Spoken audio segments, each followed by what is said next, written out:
Pessoal, enquanto a gente vai aqui chamando as pessoas, aí o pessoal que está lá fora vai chegando, mas eu, antes de qualquer coisa, eu tenho que assim, pedir, na verdade, a compreensão, o apoio do pessoal que está na mesa aí em seguida com a gente, para a gente fazer só essa apresentação aqui, que é o seguinte: a gente vem pensando há muito tempo. Então, eu fiz a convocação lá de 2003 para o encontro de cineclubes. Eu fui o criador da Programadora Brasil, depois dirigida por esses moços aqui. E agora nós estamos trabalhando, a Universidade Federal da Paraíba, eu tomei conhecimento através de um videozinho feito por celular, mandado pela internet. Fui lá, em seguida, conhecer o acúmulo da experiência deles. É uma coisa excepcional, e dentre as referências e tal está o Ginga, por exemplo, que é um software. Então, aquela fala do Vladimir, não, a Gleiciara, que falou usar a tecnologia a favor da libertação, né? Então, eu acho que é isso muito que o Lavide faz, sabe? O Guido e a sua equipe, e geralmente formada por alunos, né, mestres, doutores e tal e tudo mais, e é ali que eu executo os projetos. Então, nós temos aqui, estou apresentando em primeira mão para o público de cinema, que a gente queria, desde a Gleiciara, tivesse acontecido o conselho, a reunião do conselho da jornada lá em Itaparica, né, já tinha comentado, mobilizado também para fazer essa apresentação.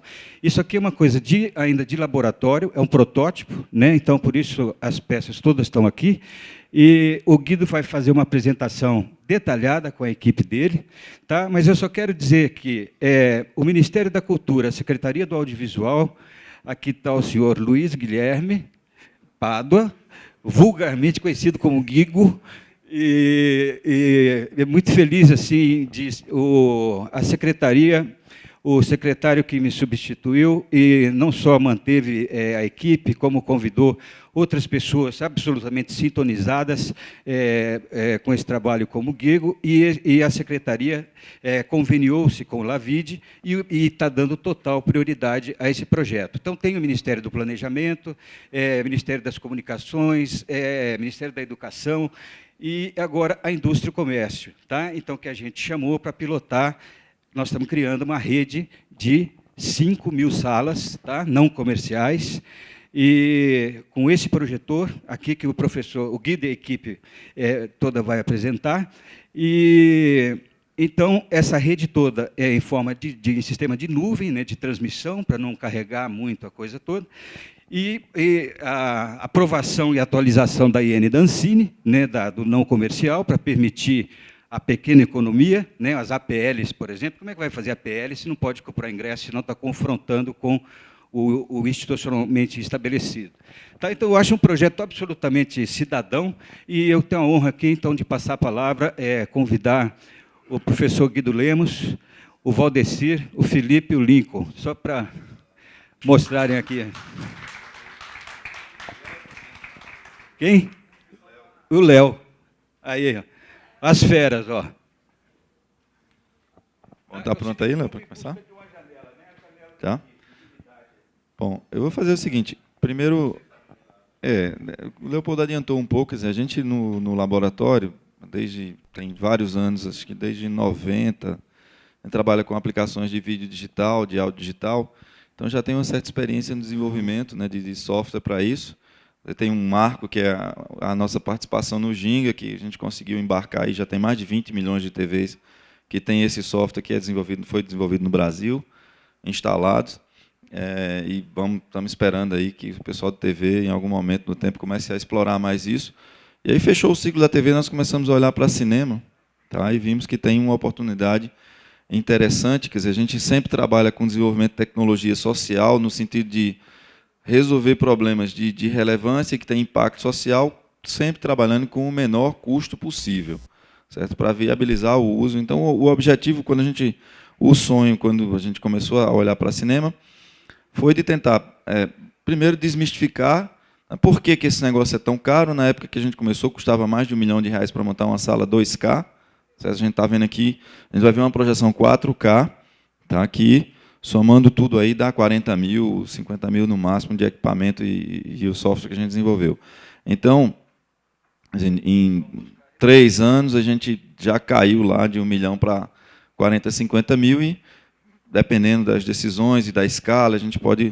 Quer dizer, a ideia é viabilizar isso para pequenas salas de exibição e ocupar o espaço que o mercado não está ocupando, por exemplo, levar realmente cultura, acesso para quem está no interior e mas levar com domínio tecnológico. Quer dizer, parte dos equipamentos que vão estar lá dentro, né, tem uma bandeira lá brasileira, lá dentro do negócio, e a gente, vocês que fazem cinema, né, podem dizer o que vocês querem, né, para onde vocês querem ir, e a gente vai adaptando esse conjunto de equipamentos que vai estar distribuído aí para atender as demandas um pouco do jeito que a gente tentou fazer na TV. Então, a gente vai começar com a exibição. Aí, só para vocês terem uma ideia da importância de ter o domínio tecnológico, né, do hardware e do software, que está nisso que o Leopoldo chama de projetor, que é o conjunto de equipamentos que vai estar dentro da sala de cinema. Tá? Então, a gente já vai mostrar aqui uma exibição de um filme, né, com uma legenda de libras sendo transmitida para a segunda tela. A gente fez uma implementação, tem uma aplicação que está na loja da Google lá, chama Acesso, que você baixa e ela vai fazer a janelinha de libras no celular ou no iPad, tem que se conectar na rede aqui. E a de libras a gente já fez uma demonstração na Califórnia, mas a de audiodescrição, que é a mesma aplicação, também tem um fluxo de audiodescrição para quem não consegue enxergar a descrição de cenas, mesmo esquema, vai para o celular, o cara coloca o fone, tá? Então a gente vai estar com alguns fones aí, alguns tablets. A Libras a gente vai estar exibindo aqui, mas a ideia não é ter uma televisão no cinema, não. A exibição é a segunda tela, a gente tem implementado para Android e para Apple. Tá? Na Apple está lá em aprovação para a loja da Apple, mas a Android já está disponível na loja. E a gente só consegue desenvolver isso se a gente dominar a tecnologia do projetor, do software que está instalado nele, para a gente poder sincronizar o que acontece nele, né, com o que acontece, né, nos celulares e nas coisas todas aí, né, que estão distribuídas. Então, isso é... E a gente está falando aqui de acessibilidade, né, mas tem a questão de cinema expandido, de colocar interatividade no cinema, de, sei lá, outros usos para a sala, para o espaço que a gente chama de cinema, né, no futuro.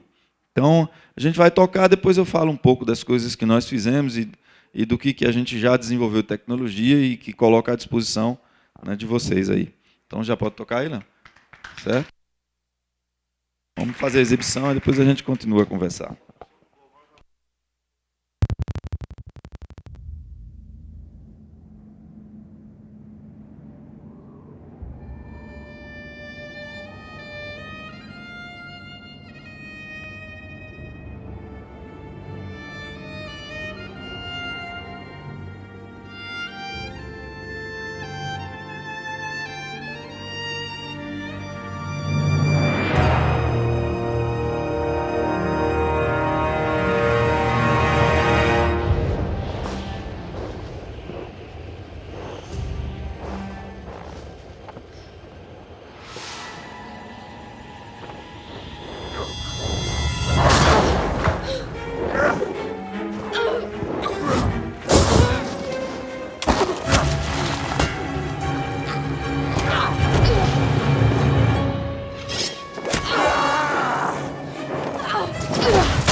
This blade has a dark past.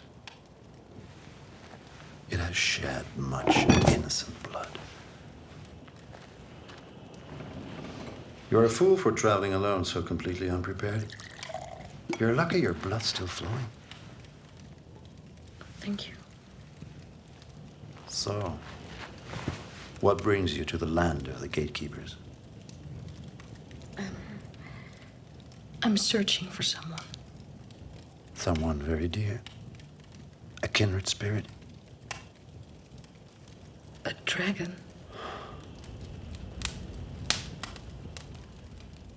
A dangerous quest for a lone hunter. I've been alone for as long as I can remember.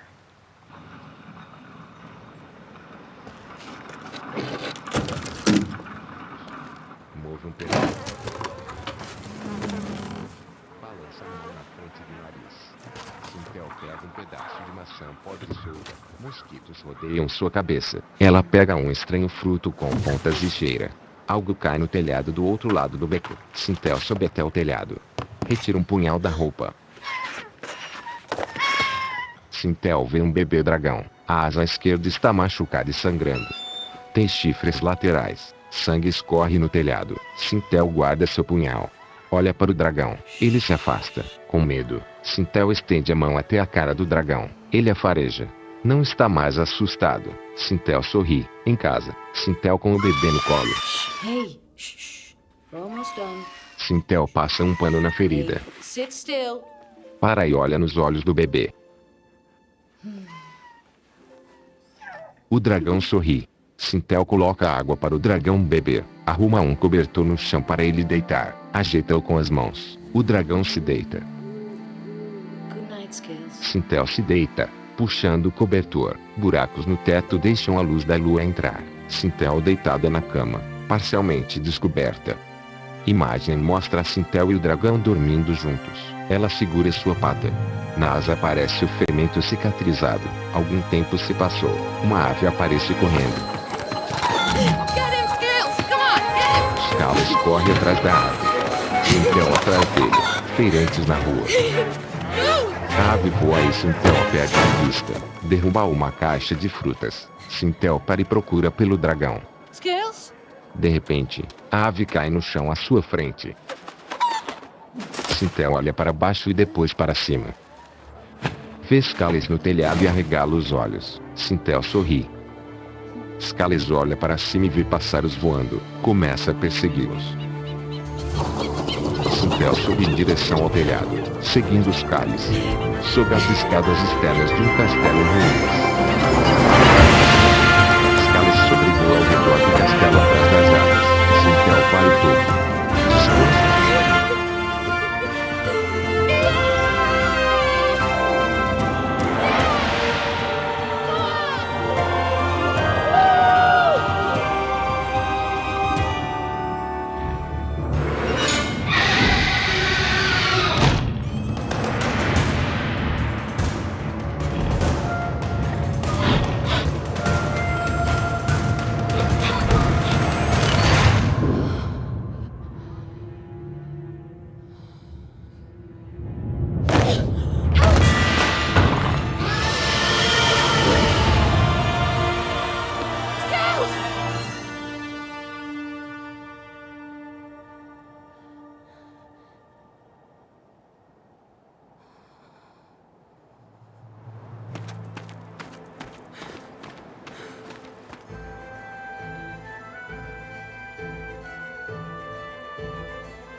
I have failed.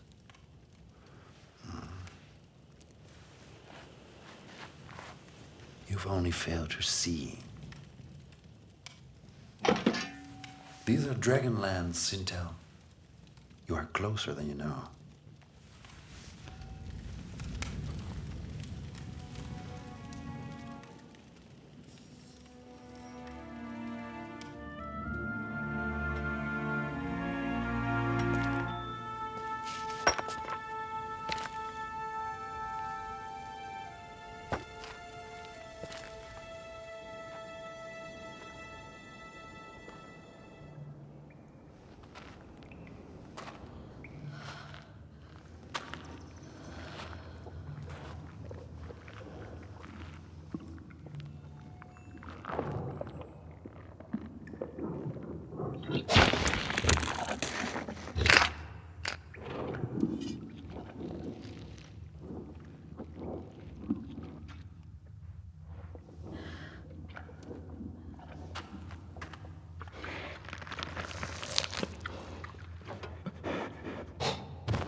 Scales?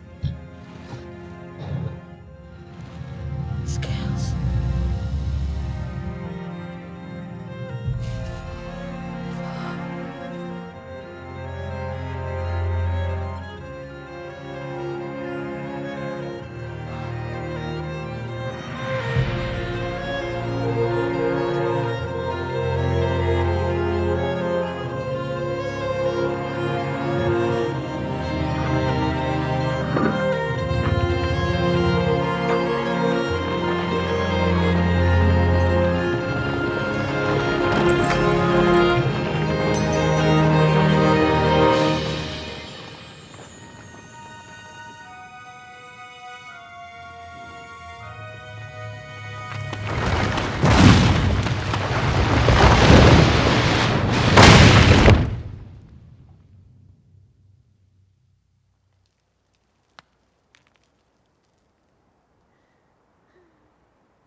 Come be my shadow, walk at my side, and when you see all that I have seen, can you tell me love from pride?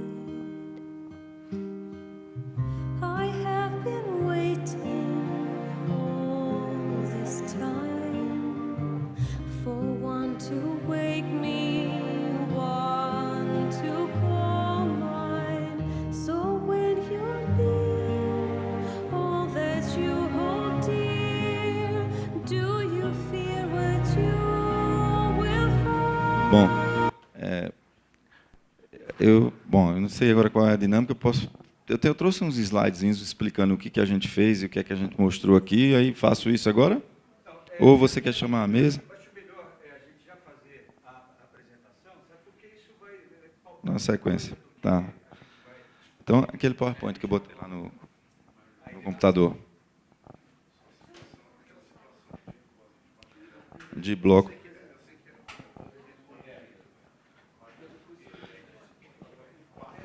Exato. Na exibição de 2 horas, isso não aconteceu. A gente, não, assim, na verdade, a máquina ficou ligada, eu não sei porquê, teve um desincronismo ali, porque...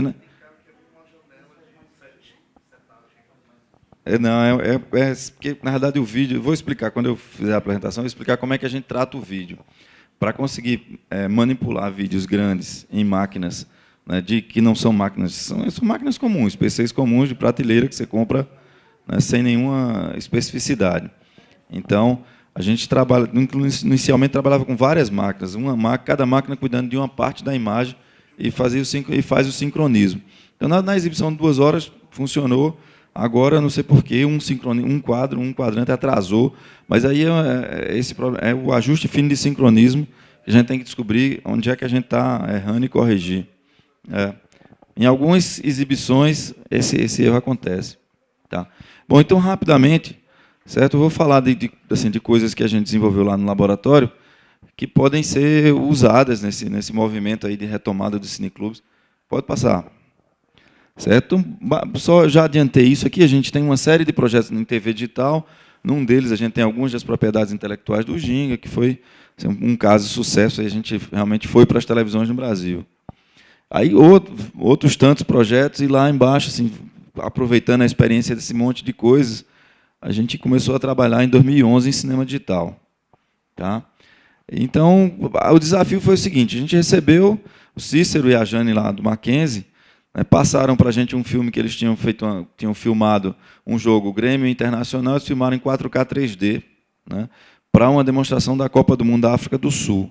E passaram esse filme para a gente. Aí o desafio era como tocar esse filme se a gente não conseguia nem armazenar, não tinha nenhuma máquina no laboratório que armazenava. Aí o que foi que a gente fez? Bom, quebrou o filme em pedaços, certo? E tratou as máquinas que estavam disponíveis no laboratório como uma nuvem, colocou um pedaço do filme em cada máquina dessa. Tá? Próximo, por favor.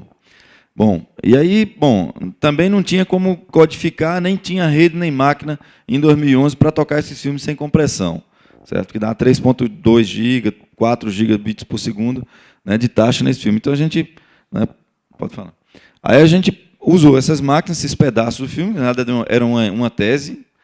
A gente pegou esses pedaços do filme e comprimiu, usando compressores de software, que podem ser H264, JPEG, H265, o que for aparecendo aí a gente pode fazer. E a tese era que a gente comprimia esses pedaços e, na hora que juntasse tudo para tocar, a gente conseguiria ter uma exibição homogênea. A gente teve, inclusive, aqui nessa exibição, um problema de bloco.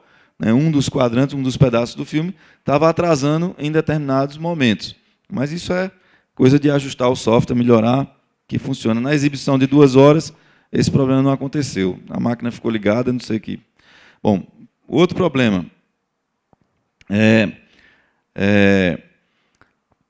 Passa, por favor. Certo?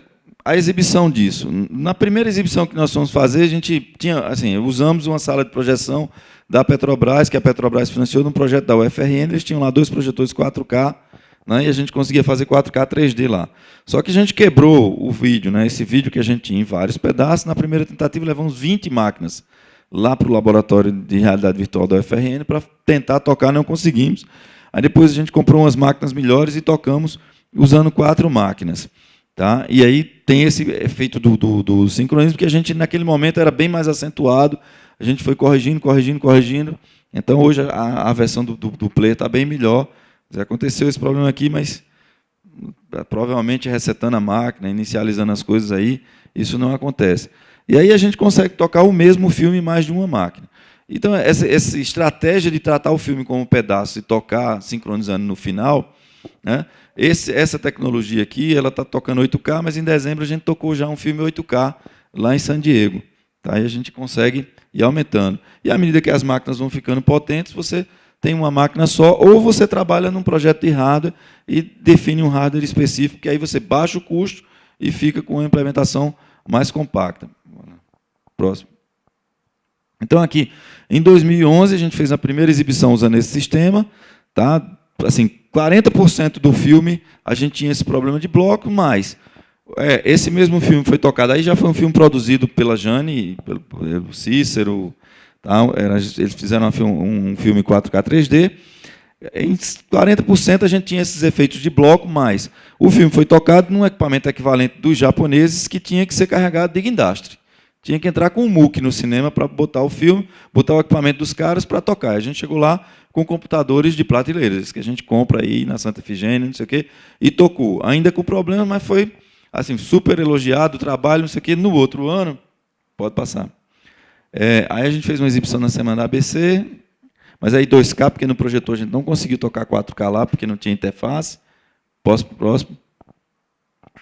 Tá? Aí a gente, para estressar essa coisa do filme estar quebrado, tá? A gente, no ano seguinte, tocou um filme que estava em 4 cidades diferentes.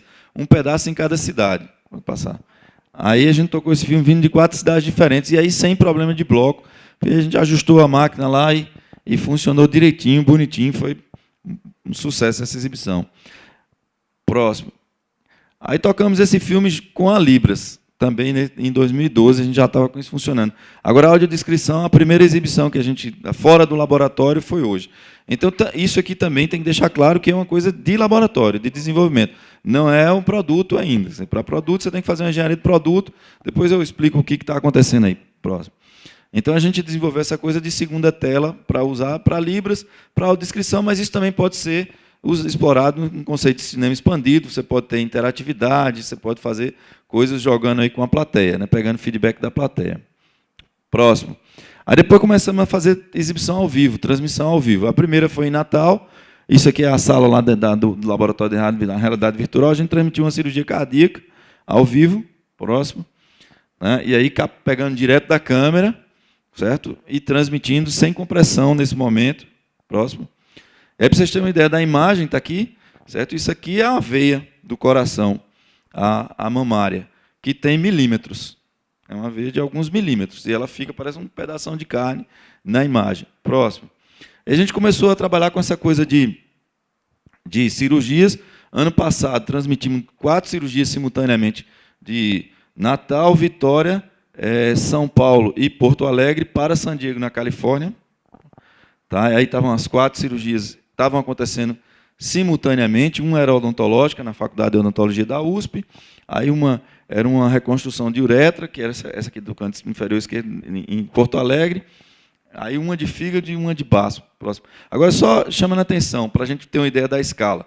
Esse aqui sou eu, ali está o dedo do médico, que dá uns 3 vezes o meu tamanho. Para a gente ter uma ideia do impacto disso na área médica. Por que eu estou colocando essas figuras aqui para vocês? Porque o espaço de melhor tela de uma cidade ou de não sei o quê também pode ser usado para a educação continuada de cirurgiões ou para a segunda opinião. E essas imagens realmente fazem uma diferença muito grande. Próximo, por favor. Quer dizer, a escala, você vê isso no cinema, dá uma diferença muito grande. Então, esse negócio que a gente está... ali a gente está vendo. Quer dizer, isso aqui, imagens... Próximo. De cirurgia de campo aberto, pode passar. Tá? E, sei lá, 2, 3 semanas atrás, nós fizemos lá em São Paulo uma que a gente acoplou a câmera no microscópio. Próximo. Aí fez transmitiu ao vivo. Aí, pela primeira vez no mundo também. Essas coisas assim. Foi a primeira vez que saiu uma cirurgia de coração 4K ao vivo. Essas 4 também nunca ninguém tinha feito no mundo. essa é uma catarata. Aí também foi a primeira vez no mundo que foi feita ao vivo uma transmissão em 4K de cataratas. Próximo. Aí a exibição 8K. Isso aí é um filme, com essa mesma tecnologia, a gente estava lá na Califórnia tocando em dezembro um filme 8K. Tá? Então, só parar um pouquinho. Então, o que a gente conseguiu fazer nesse negócio? A gente começou em 2011, muito rapidamente a gente está indo para o Cinegrid e fazendo demonstrações que estão no mesmo nível das demonstrações do pessoal da NTT-NHK, do pessoal da Europa, do pessoal dos Estados Unidos, que está fazendo demonstração nesse. É um evento laboratório. Você tem uma infraestrutura de fibra, né, que conecta vários lugares no mundo e você usa essa infraestrutura para fazer esse tipo de coisa, que parece coisa do outro mundo, mas que não é. Daqui a 5, 10 anos, essas coisas vão ser do nosso dia a dia. Eu acho que antes, né, porque TV está indo para 4K, então vai antecipar muito. Cinema a gente já tem que estar ligado em 8K. Vai ter uma transição aí com 4K, mas é uma loucura isso. Próximo. Então, de um lado, a gente foi para a tecnologia de ponta para ter uma infra que a gente consegue trabalhar com imagens as melhores possíveis, ainda com hardware de prateleira, uma solução baseada em software, que está pronta aí para fazer a engenharia de produto. O projeto da medicina, essas imagens médicas aqui, dispararam um investimento, vai ter um investimento de engenharia de produto nessa solução, e esse ano a gente instala isso em 3 hospitais, correndo tudo bem, ano que vem você 30 hospitais, com sala de cirurgia, com 10 GB, né, dentro da sala, para fazer cirurgia ao vivo e transmitir o tempo todo. Todos esses hospitais vão ter infraestrutura de captação 4K e exibição 4K. Tá? Então, tem um trabalho grande aí de fotografia para fazer, de como é que vai... Mas a gente vai estar gerando um monte de material com resolução, com qualidade de cinema, para usar, para educar aí nossos médicos e estudantes. Tá? Uma outra coisa que a gente vem fazendo faz muito tempo, né, que a gente chama de uma plataforma de intercâmbio de conteúdo. Tá? Então, qual é a ideia básica desse negócio? Já tem muito trabalho nisso, que são vários anos de trabalho. A ideia básica é o seguinte, o desafio foi de montar uma rede de TVs universitárias. Né? Todo mundo sem grana para produzir, né, encher uma grade, mas todo mundo ali conseguia fazer 1 a 2 horas, e são 50, né, TVs universitárias. Então, a ideia é, se a gente consegue somar todo mundo, a gente tem 100 horas por dia de produção. Agora, a história é como é que os caras vão trocar e com um conceito diferente das redes comerciais. Então, a gente fez uma rede flat, de um nível só, onde todos são nós da rede, por favor. Cada nó desse tem seu acervo local e tem seu espaço de armazenamento local. Então, o cara tem autonomia, ele gerencia o seu acervo local. Tá? Agora, você pode... Próximo, por favor. Agora, você pode fazer uma oferta do seu conteúdo para os seus parceiros na rede, segundo as regras de troca daquela rede. Ok? Próximo. E aí, bom, constitui a rede, e a gente prototipou isso e testou, e está funcionando em cima da rede da RNP, que eles chamam de rede IP. E aí, você tem os metadados circulam, as descrições do conteúdo que você oferece. Se o cara quiser, ele faz uma pré-visualização em baixa resolução. Toda vez que você sobe um conteúdo, a gente transcodifica, a gente gera uma versão de baixa resolução para visualização, e essa coisa está funcionando. Por favor, próximo. Tá? E aí, quando você quer realmente o conteúdo para exibir local, aí a gente transfere o conteúdo original em HD ou na resolução que tiver disponível na origem, por favor. E aí ele vai e entra, se incorpora, de certa forma, ao seu acervo local. Então, por favor, próximo. Então, começou lá em 2007, já tem 7, 8 anos aí de estrada. Próximo. Aí já tem os pontos, né, aí foram se formando várias redes. Certo? A rede de telemedicina, a rede de instituições federais, a rede das TVs universitárias, da TV Escola, da TV Brasil. Aí o SECOM também montou, a Secretaria de Comunicação da Presidência também montou uma redezinha. Próximo. Então, um monte de gente já usando isso. Próximo. Aí, bom, aí está. O do TV Brasil e dos parceiros do TV Brasil. Então, tem uma interface onde você controla o seu acervo local, você consegue ver o acervo que está nos outros nós da rede, e você baixa o que você faz uma pré-visualização e baixa o que você quiser. Próximo. Aí você tem aí o da rede de TVs universitárias, tem o da TV Escola, tem TVs universitárias, aí tem o RUT, que é de telemedicina já, E tem uma coisa que a gente começou o seguinte, para a gente desenvolver e com a cara de cinema, aí a gente tem uma rede de cinemas universitários. Tem, acho que 4 ou 6, esse ano a gente deve terminar com 10. Aí está lá a Cinemateca, a Escola Paulista, a ECA, da USP, no Rio Grande do Sul, a Joaquim Nabuco, Pernambuco, e vão entrar a Paraíba, mais alguns. Esse ano a gente termina com 10, para a gente entender como é que funcionaria uma rede de cinemas. Agora, cada cinema desse é um nó ativo na rede. Ele não pega conteúdo e exibe. Quem está administrando o nó injeta conteúdo e oferece para a rede. E aí tem uma política de troca. Ok? Próximo. Tá? Então, tem um monte de coisas da Cinemateca que já está lá dentro, e a ideia, né, é que o conteúdo da Programadora Brasil, a gente já fez algumas reuniões discutindo como é que a gente carrega o conteúdo aqui. Porque aí tem a história dos contratos, que foram contratos para distribuir CDs. Né? Mas aí eu conversei lá com o Mário, com o presidente da Cinemateca, eu esqueci o nome dele, o Lisandro. Então, a gente fez uma reunião com ele lá. Eu acho que, com os contratos vigentes, né, o que você tem que garantir é que você distribui X cópias, né? A gente pega o CD, do jeito que está o CD, e bota aqui dentro, e os cineclubes que forem usar, baixa. E a gente controla quantas cópias daquele CD estão sendo distribuídas e usadas, porque não tem limite para exibições, só para o número de cópias. Aí, no sistema aqui, a gente controla e faz os registros, permite a auditoria de quem quiser fazer auditoria, eu acho que funciona. O pessoal botou lá os advogados para olhar, porque se isso funcionar, beleza, não tem que fazer um novo contrato com cada um para poder distribuir numa infraestrutura dessa. Tá? Porque isso não é internet aberta, não é um YouTube. A gente tem até uma interface desse sistema para o YouTube. Se você quiser exportar para o YouTube, você aperta um pitoco lá e vai para o YouTube. Mas isso aqui não é o YouTube. Aqui só entra e só vê, e só manipula, e só bota para lá e bota para cá. Quem tem permissão para fazer isso? A gente controla os usuários que estão cadastrados e não sei o quê, porque para respeitar a questão de direitos aí. Tá? E essas redes, o que é legal é que depois a gente está trabalhando numa versão desse negócio, que é o seguinte, a gente tem lá a rede das federais, a rede de hospitais universitários, certo? Tem TV Brasil, tem a rede dos cinemas, e essas redes podem trocar conteúdo entre si, só que com regra diferente. Uma coisa é um hospital trocando com o outro. Só quem vai ver é médico, é estudante de medicina. Outra coisa é o cara jogar lá para a TV Brasil, usar numa matéria e botar em rede nacional. As regras são outras. E aí você tem políticas de troca interna da rede e políticas de troca entre redes. Isso é a internet. A inspiração aqui é a internet é assim. Cada um cuida da sua rede, aí você bota um roteador que conecta a sua rede com o resto do mundo e você define ali as regras de troca com o resto do mundo. E aí vai escalando, cada um vai fazendo a sua e entrando nesse negócio. Pode passar. Mais um. Bom, aí, voltando aqui para a história, quer dizer, o que a gente foi tentando aí conseguindo financiamento? Ministério da Cultura, Ministério da Comunicação, agora do Ministério do Planejamento, não sei o quê, MCT, projetos que a gente pegou em FINEP, não sei o quê, e foi juntando a RNP, é um parceiro sócio desse negócio aqui. A ideia da gente é que a gente precisaria ter pelo menos uns 3 centros de visualização. Eu não considero que o Lavide é um centro de visualização desse, porque a gente agora conseguiu umas câmeras 4K, projetor 4K, aí os caras estão trabalhando com 8.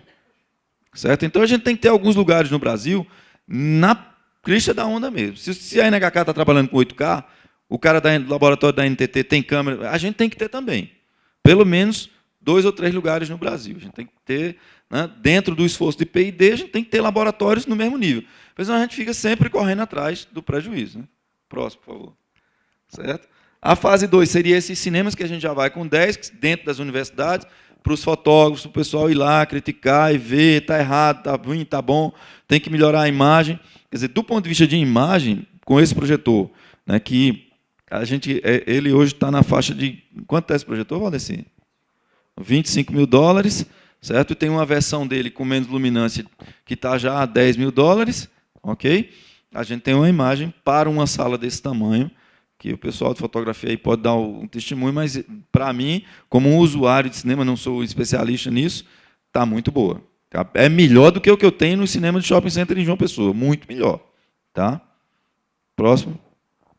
E depois é esse projeto, a gente vem sonhando com ele aí, o Leopoldo, quando estava no Ministério, trabalhou, continua trabalhando, a gente está tentando transformar isso numa coisa interministerial, um projeto para botar pelo menos uma sala em cada cidade do Brasil, e a vanguarda disso é o Cineclube.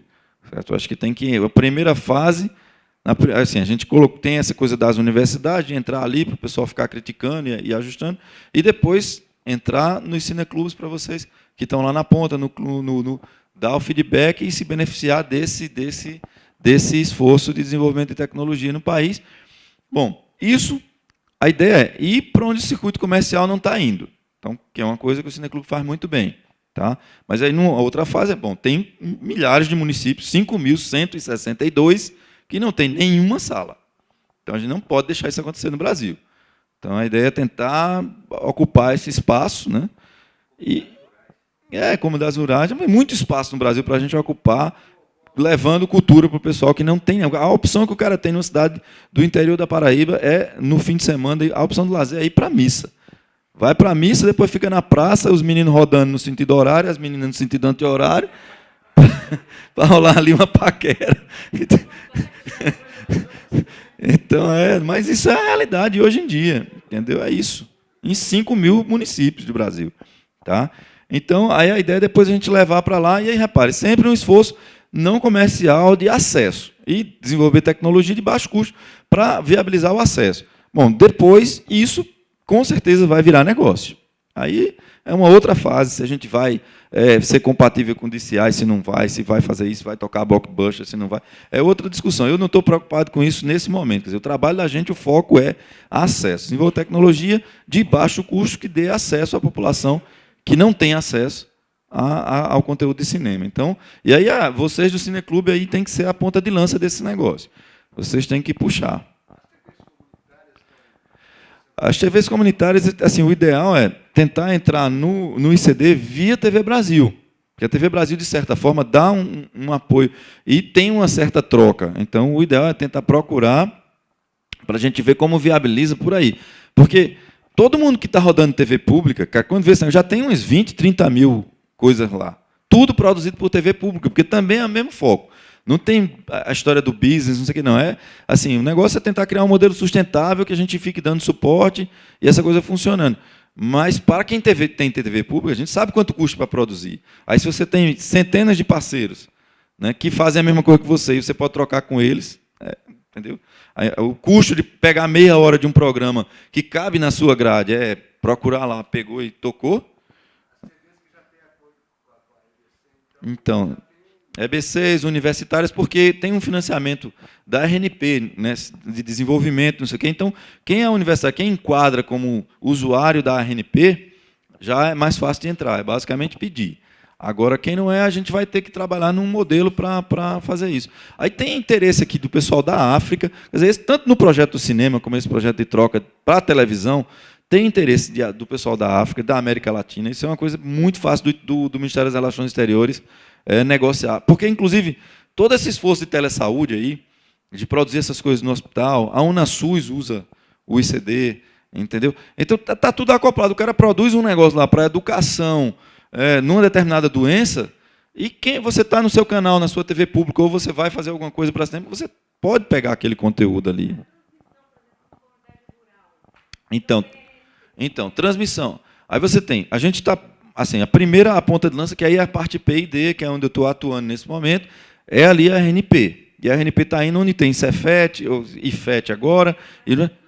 Isso. Não, mas tem no interior, são 800 cidades. Eu acho que eles vão ter que cobrir no curto prazo. Mas aí depois tem o Plano Nacional de Banda Larga, que aí a comunidade de vocês tem que botar a bandeira lá e dizer, bom, queremos um cinema nessas cidades que vão ser atendidas. Porque não adianta para o governo chegar com banda larga. O que é banda larga para uma pessoa que mora em São Francisco do Xabocão? Nada. Não significa absolutamente nada. Agora, o que é chegar um cinema em São Francisco do Xabocão? Aí muda a cidade.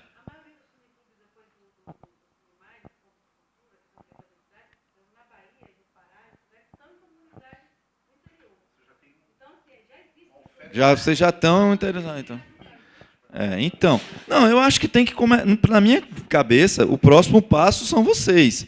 Quer dizer, aqui é montar um kit desse e ver quanto é que a gente consegue produzir isso no mínimo, ter um investimento público para montar essa infraestrutura, bota lá e depois ver um modelo sustentável. Como é que o cineclube sobrevive com a cuidado que você tem agora uma imagem que é melhor do que a do cinema do shopping? E aí? Entendeu? Aí...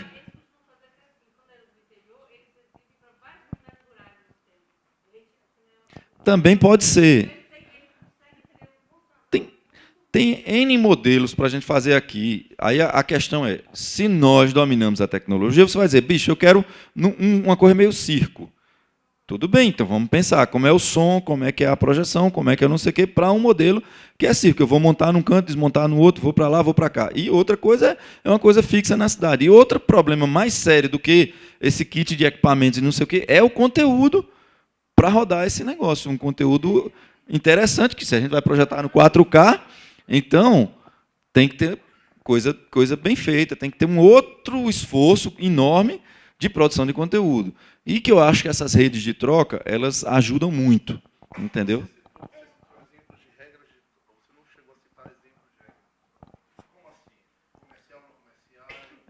Ainda tenho mais uma coisinha que eu esqueci de falar, porque assim, a gente estava com livros, estava com audiodescrição, e aí também teve uma encomenda na época do Leopoldo de público, aferição de público. E aí a gente desenvolveu um sistema que você pega imagens e conta o público. Tá aí, Lincoln? Tá aí? Tá na imagem? Então, isso aí a gente desenvolveu. Aí também na primeira fornada desse negócio, a gente bateu foto.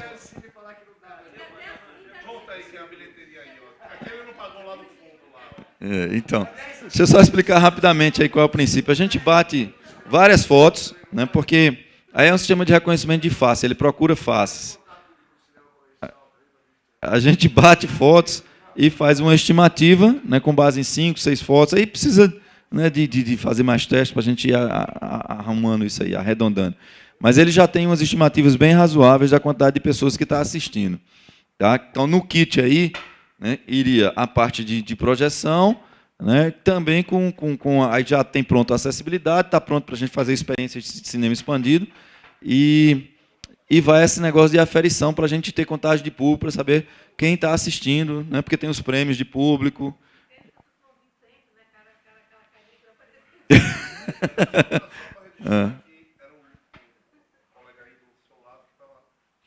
Era, Valdeci. Só explicando aqui para vocês, ó, apresentando. Valdeci é professor lá da UFPB, do Lavide, trabalha comigo.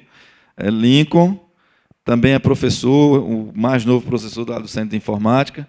Acabou de entrar lá e Lincoln e Valdeci, desde a graduação, trabalham nesses projetos de televisão digital, de vídeo digital. Então, a gente tem uma equipe com uns 10 caras que têm o perfil deles, que 10 anos atrás, na graduação, começaram a trabalhar com isso. Então, a gente conseguiu segurar esses caras lá, porque são todos professores, e eles devem, no futuro, aí, ser um dos melhores grupos do mundo nessa área, porque realmente tem muita experiência. Está lá Léo, que é aluno do mestrado, e Lassé está onde? Está aqui, terminou o mestrado, é pesquisador lá do Lavide. Léo e Lassé trabalham com acessibilidade. Tá, então, você perguntou das regras de troca. A gente se entra no debate ou continua aqui? O que vocês querem fazer? Então, isso que eu ia sugerir, porque é tudo ao mesmo tempo aqui agora, né? Então, o debate tem tudo a ver, a gente vai falar de políticas públicas, né? Então, eu queria convidar a mesa, né, montar a mesa aqui, e a gente dá continuação, depois aqui a gente dá uma palavra sobre políticas públicas, né? Está a Gleiciar aí, tem um pessoal todo, André, e tal. Não, enfim, que são multiplicadores, né, aí desse... E a gente faz a mesma mesa aqui, Guido, porque eu queria convidar também o Guigo, tá, para fazer parte, que ele é da SAV. Então, é uma turma pequena, mas todo mundo que está aqui diz respeito a esse projeto. Perfeito. Tá, então, Rodrigo, Boyer, Frederico Cardoso, Gleiciara, André Leão, Norlan...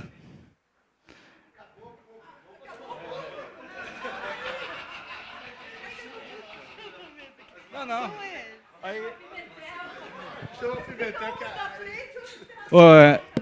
Guido Lemos, por favor, aqui. Guigo, nós somos da...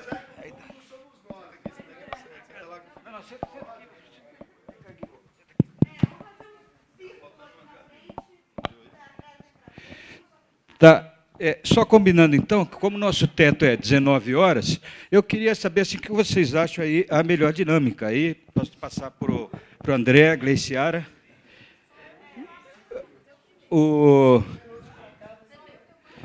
Tá? Eu acho que... eu queria, assim, só dizer que, complementar a coisa que o Guido está apresentando, e essa pergunta do Norlan também, nós estamos trabalhando com vários ministérios, né, e agora com a indústria e comércio, a gente está fazendo um projeto executivo grande, profundo, para trazer todas essas questões para o projeto. Tá? Isso é um pedido do governo. Então, para a gente constituir essa rede não comercial, sabe, para acesso, cidadania e inclusão, certo? E é uma batalha assim, muito grande, e claro que o preço é fundamental e a qualidade é fundamental, aí conforme vocês estão vendo. Mas a gente vai implementar essa rede no Brasil e pretendemos que essa rede depois seja de referência, demonstrativa aí para os outros países. Tá? Então... Alô? Mas são perguntas, posicionamentos e apoio. Vamos lá, primeiro apoio. Quero falar que aproveitar, né, já comecei a articular um pouquinho aqui com o Guido, com o Lincoln. Hoje eu estou com um projeto na UNB, no CDT, Centro de Desenvolvimento Tecnológico do CDT, incubado de uma plataforma web, né, de multiplataforma, tanto para ensino como para audiovisual. Então, de repente, a gente pode tentar encontrar alguns elementos que possam ajudar, porque a gente já está bem avançado em alguns pontos, principalmente na parte educacional, que eu acho que isso ajuda, e de videotransmissão, né, quando há necessidade. Então, nesse ponto, a gente já vai tentar articular. Assim como também, eu vejo assim, a pergunta que eu coloquei, foi dito que há a possibilidade de fazer exemplos de... Quais os tipos de exemplo que você já entende que possa ser feito no sentido de um cineclubismo não comercial, como também pontos de exibição comercial, como trocas de produtos, conteúdos audiovisuais para outros, onde aí, nesse caso, eu digo, eu, como presidente de uma entidade de classe de cinema, temos uma oferta, né? Mas é claro que a gente sabe que as leis de mercados devem ser também condicionadas nisso, né? É claro que pensando sempre no bem-estar, né, no ambiente profílico do audiovisual brasileiro. Então, eu queria saber isso um pouco. A possibilidade da gente contactar, né, universidade com universidade, já que isso já acontece no macro campo, né, e pensarmos nisso.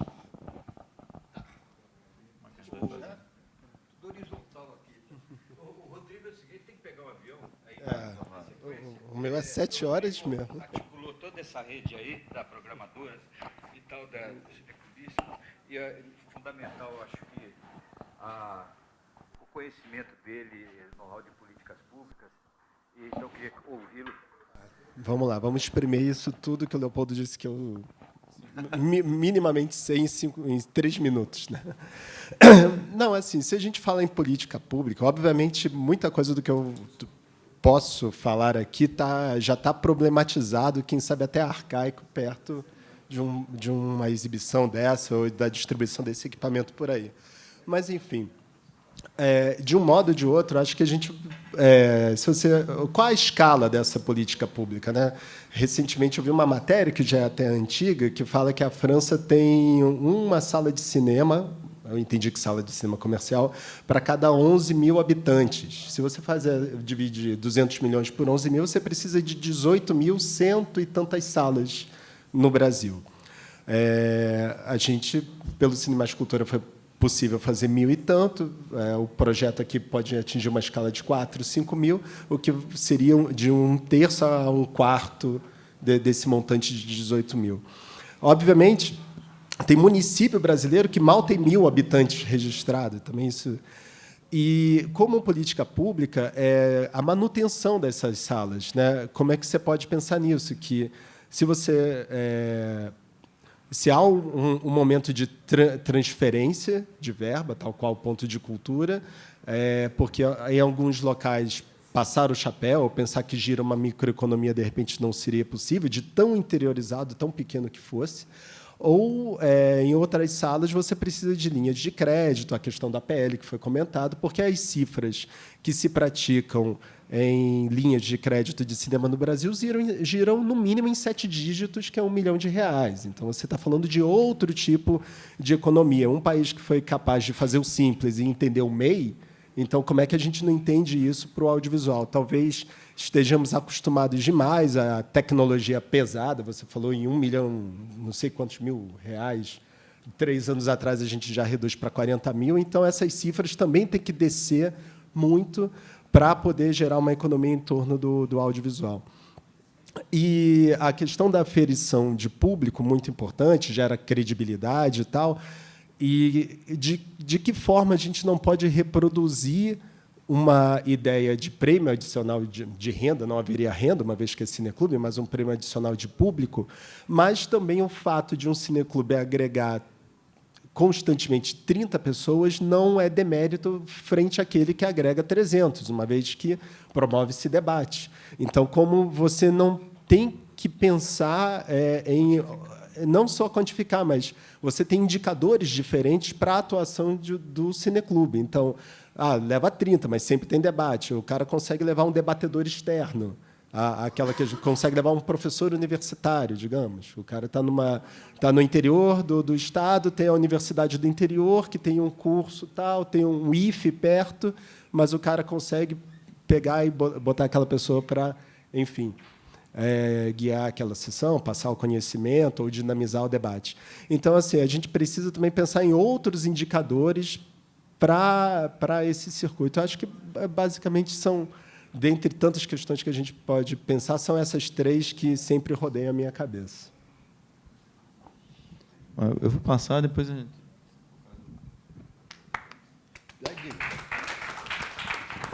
Bom, eu não vou falar nem metade dos 5 minutos.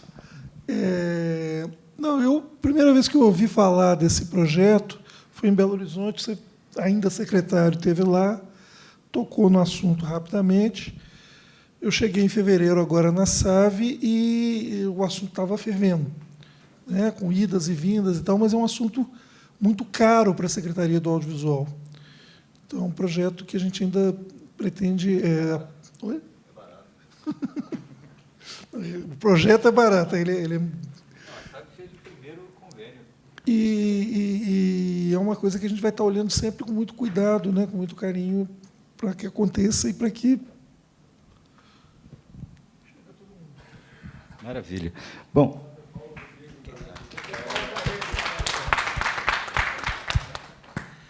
Bom, boa tarde. Bom, na outra mesa, eu falei que a Programadora Brasil e o Cinema Cultura estavam na carta do CBC. Essa rede de exibição também está na carta do CBC. Então, todo mundo que quiser assinar e não assinou ainda, vamos embora lá. Ainda dá tempo. Sim, está lá dentro. Vamos lá. Entrando na pauta aqui, né, na política pública, lá no Rio de Janeiro, a gente fez, durante um ano, uma discussão na LERJ que depois deu num projeto de lei de acesso audiovisual estadual. E agora a gente está tentando, já que travou lá na LERJ, o governador tem todo mundo no bolso e tal, não sei o quê, não deu muito certo, no município a gente está tentando fazer. Mas, enfim, isso é a parte política, a gente deixa um pouquinho mais para lá. Resumidamente, ele envolve um local de absorção de conteúdo, que depois irradia esse conteúdo para a escola, cineclube, biblioteca e pontos de cultura que tenham exibição. Envolve algumas outras coisas, mas já que a gente teve essa exposição toda aqui, eu vou focar só nessa parte da difusão e da exibição. Esse projeto de lei, a gente já tem até a assinatura do prefeito do Rio de Janeiro, concordando, né, com o projeto municipalizado. Eu tive a oportunidade, a convite da Gleciara e da Graziele, lá de Sergipe, de apresentar essa ideia no Encontro Cineclubes do Nordeste em 2012, né? Foi 12? Não, não foi no passado, não. Foi no... Pois é. Naquela ocasião, os 9 estados do Nordeste recomendaram que esse PL fosse trabalhado de acordo com as diferenças e as particularidades de cada estado, O deputado federal Alessandro Molon gostou e quis tocar para frente, a senadora Lídice de Amata também, mas por vários motivos que não foram as vontades das pessoas todas, isso acabou não andando. O fato é que é uma política pública que não está implementada, mas que tem a ver com a lei do Cristóvão Buarque, tem a ver com algumas outras coisas que estão rolando por aí, e que pode impulsionar muita coisa, sobretudo se a gente conseguir aplicar isso nas cidades menores, né? Como você estava falando, 5.100 e tantas cidades sem cinema, o pessoal fica lá na praça, que não tem nem aquele picolé com a televisão para assistir a novela ou o jogo, né?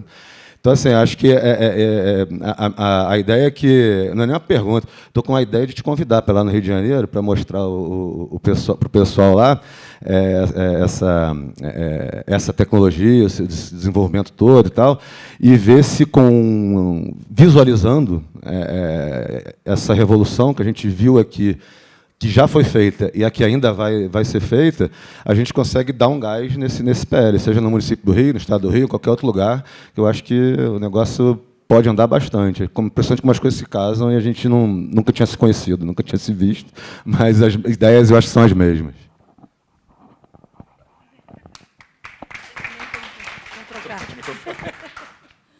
Bom, gente, eu já tenho com ansiedade de conhecer. Eu tive a oportunidade, quando a gente foi tratar da jornada, quando o Leopoldo tinha entrado na SAVE, que ele colocou que isso iria acontecer, né?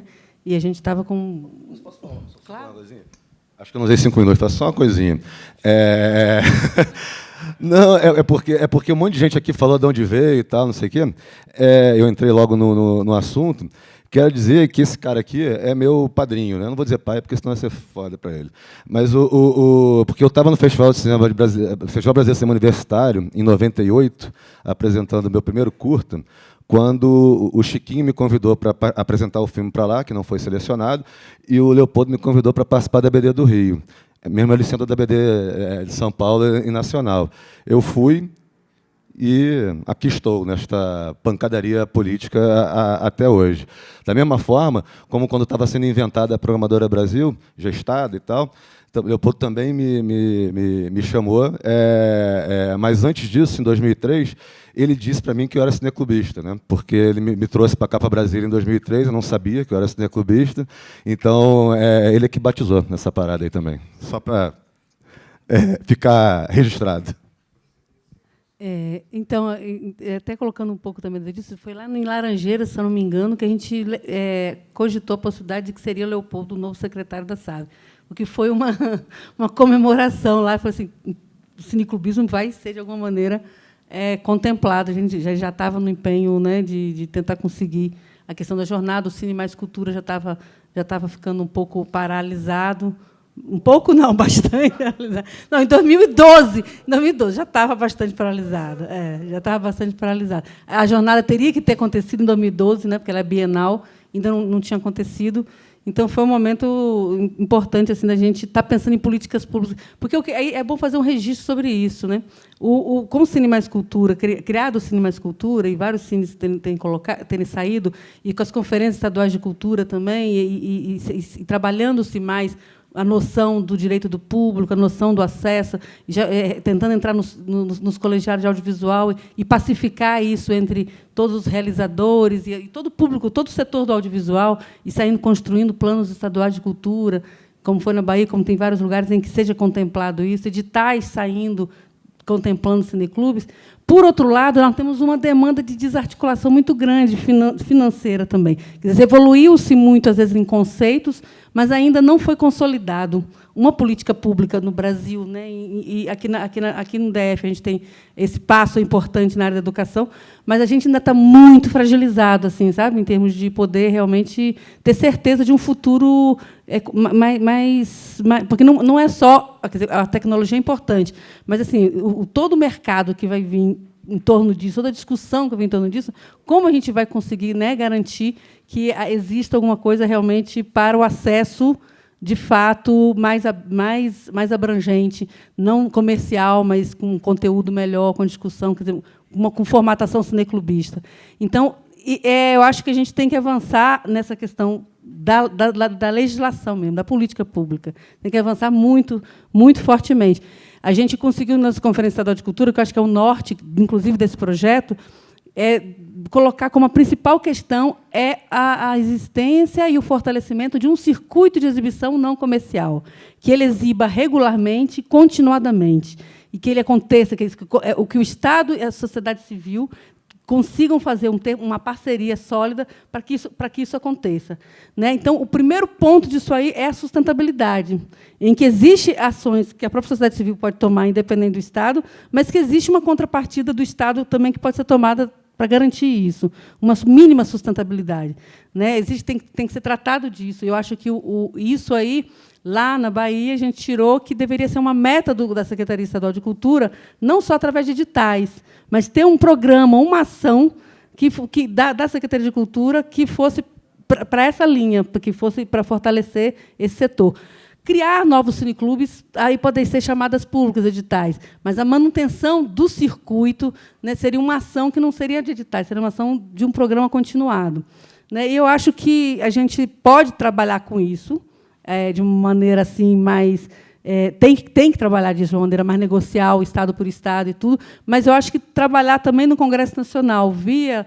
Né, a sensibilização, audiências públicas, via a sensibilização com os deputados que já existem, né, que a gente tem uma parceria boa com deputados do Rio. Na Bahia também a gente já sensibilizou alguns, né, e a gente trazer esse debate para poder isso virar uma legislação, né, fortalecida, porque é reconhecer que o setor de exibição e o setor de distribuição está deficitário e essa deficiência não deixou de ser fruto de uma ação do Estado. Né? Quando o Estado injeta muito recurso público na produção e não injeta nada na distribuição e na exibição, ele gera um buraco aí e vai precisar de uma intervenção do Estado para modificar esse parâmetro.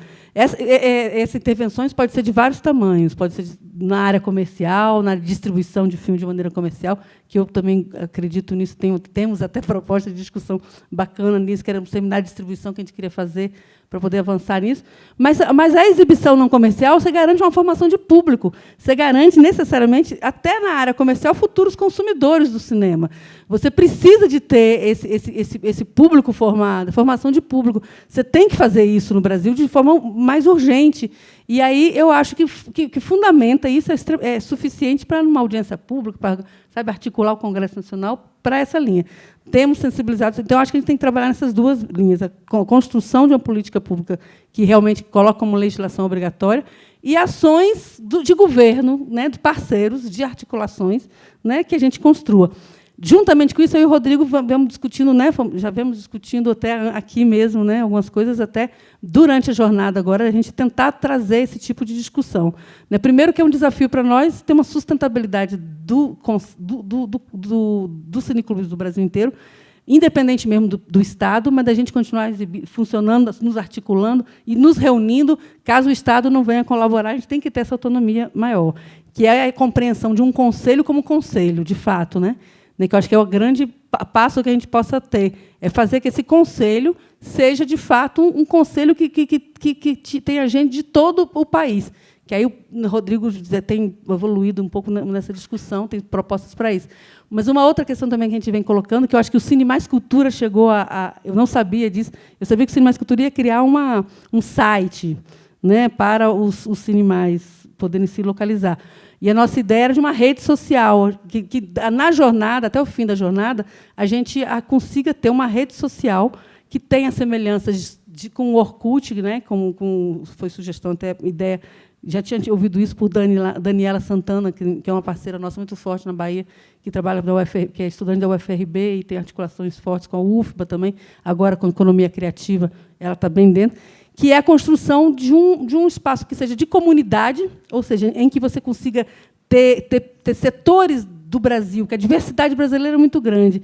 Então, que os cineclubes possam se organizar numa rede e se identificar, por exemplo, cineclubes de hip-hop, como foi a ideia de Rodrigo, eles estejam lá articulados, cineclubes que trabalham com comunidades rurais, assentamento de terra, cineclubes que tenham parceria com a universidade. Então, eles consigam se encontrar.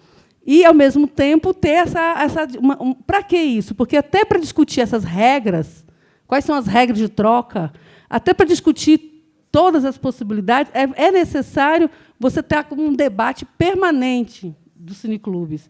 Então, você precisa de um espaço que seja permanente, em que os cineclubes estejam se confrontando, se discutindo, avançando nas políticas públicas, né, crescendo as discussões e tomando decisões. Então, eu acho que a gente precisa avançar fortemente nessa, e a tecnologia vem com um impulsionador, né, que já que esse país é continental, se a gente não tiver uma tecnologia pura, né, a gente não consegue vencer isso. Então, acho, poxa, é o que a gente está precisando, é o dragão de fogo aí que a gente precisa montar nele para seguir em frente. É isso aí.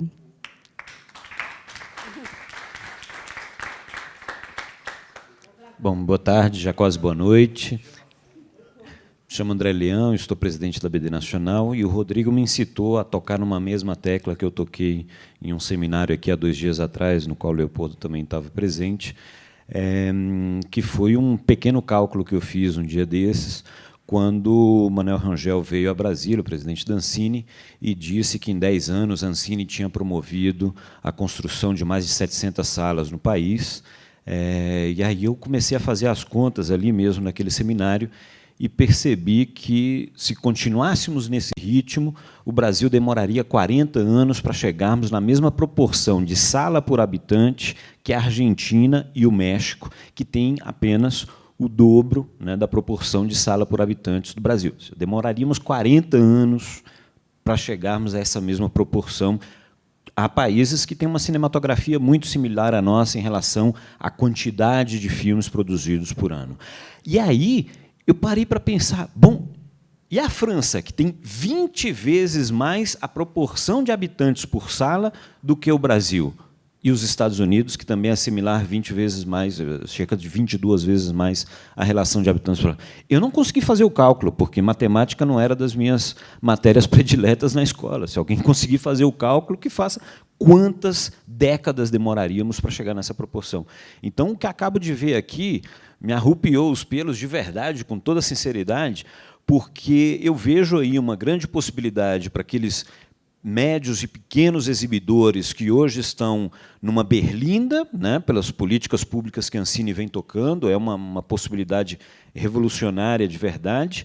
E uma outra questão que me toca muito é o quanto essa possibilidade de aferição de público dos cineclubes, do circuito alternativo desse país, pode ser, de fato, revolucionário, porque, para a agência essa que temos aí do cinema brasileiro, que eu prefiro não chamar do cinema brasileiro, porque não representa, de fato, os anseios de todo o segmento cinematográfico brasileiro, essa agência acaba mensurando a qualidade, entre aspas, de um filme apenas pelo público que ela faz. E isso é muito raso, isso não deve ser assim, porque a gente ignora outros fatores, como a capacidade que os filmes têm de gerar discussão, de transformar conceitos, de modificar vivências, preconceitos, e, de fato, a gente precisa aferir o público desse circuito alternativo, que é tão ou mais importante do que aqueles que vão apenas nas salas de cinemas comerciais. Então, de fato, é revolucionário as possibilidades desse projeto.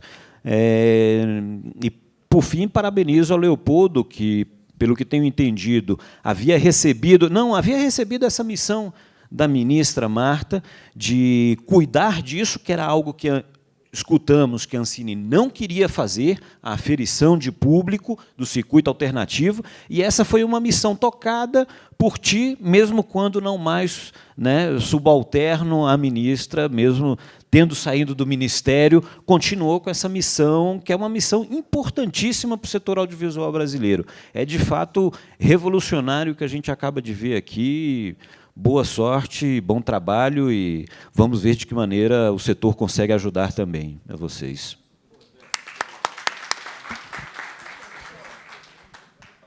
Guigo. Rapidinho. Uma coisa aqui que me chama a atenção também, que nessa questão de você aumentar esse número de salas, coisa que não acho que está na cabeça de todo mundo, mas é pouco falado, é o seguinte: as pessoas têm muito pouca opção hoje do que vão ver. Né, a gente fala quantas salas? 700 salas novas, tem 3.000, 4.000 salas de cinema no Brasil. Você tem os mesmos filmes. Não, e mesmo que você tenha muitos títulos, os filmes são todos iguaizinhos. Né? Então, de repente, você abrindo esse leque, abrindo não só o número de salas, mas a forma como você vai acessar, explorar essa sala, você aumenta exponencialmente a oferta de títulos, de formas de ver cinema e de pensar cinema e de acessar a cultura. Mas deixa eu só fazer um comentário. Assim, essa experiência que a gente está assim, começando aqui no cinema, eu acompanhei a história da televisão e quase morri no meio do negócio. Fui baixar na UTI com o coração entupido, porque foi muito duro, né? Essa coisa de botar uma tecnologia brasileira dentro de um sistema brasileiro é muito duro, porque o dinheiro tem uma inércia muito grande. Então, o dinheiro de TV no Brasil, nessa parte de equipamento, nem falando conteúdo, na parte de equipamento, ia todo para fora. Continua uma grande parte dele indo todo para fora. A gente, com o Ginga, parece besteira, mas aí assim, é uma coisa de R$1 bilhão que a gente economizou de evasão de divisas. Né? Então, e é muito duro, isso é um processo bem desgastante, tem uma parte política no começo, depois que termina a parte política, entra a parte de transferência de tecnologia para as empresas e a exploração comercial. Isso é um negócio muito duro. Então, a gente está aqui discutindo esse recorte que eu coloquei, dizendo, bom, eu não quero entrar em choque com coisa comercial nesse momento, porque a gente está muito frágil. Então, eu acho que o objetivo é, bom, o circuito comercial com o modelo corrente, que pegou o analógico e reproduziu ipsiliter, quer dizer, você tem um jeito ali de você controlar quantas cópias vão, onde toca, não sei o quê, não sei o quê. Então, é uma reprodução ipsiliter. A gente está vendo aí que está caindo pelas tabelas aí, o número de sala, a tendência de fechar, já tem pouco, está diminuindo mais ainda. Então, ok, mas aí a gente tem uma mudança de paradigma tecnológico. Toda vez que muda um paradigma tecnológico, as coisas... Você abre um espaço para uma revolução. Se você abrir a cabeça e enxergar um pouco mais longe, certo? Sem preconceito, sem ficar preso no paradigma anterior, você pode fazer um negócio muito legal, entendeu? Então, com a TV, quando a gente estava lá, sonhando com a história do Ginga, de botar tecnologia... Cara, a gente abriu mão de cobrar royalty, a gente abriu mão de tudo, de não sei o quê. Depois a gente viu que foi besteira isso, era para ter cobrado mesmo, porque se tivesse cobrado, são 25 milhões de licenças de Ginga já. Se fosse R$1, ali, 50 centavos para a PUC, 50 para o FPB, eu estaria com 12 milhões de reais no meu laboratório para fazer pesquisa, entendeu? Aí a gente abriu, não porque a Samsung, a Philips, a não sei quem, não quer que aumente o preço da TV, pô, entendeu? Conversa para... Mas tudo bem, o Brasil nunca fez isso, botou uma tecnologia dele ali. A gente só fez porque o governo peitou, a presidente Dilma, Lula e o pessoal que estava no governo foi lá e disse, não, vamos botar esse negócio, e botaram.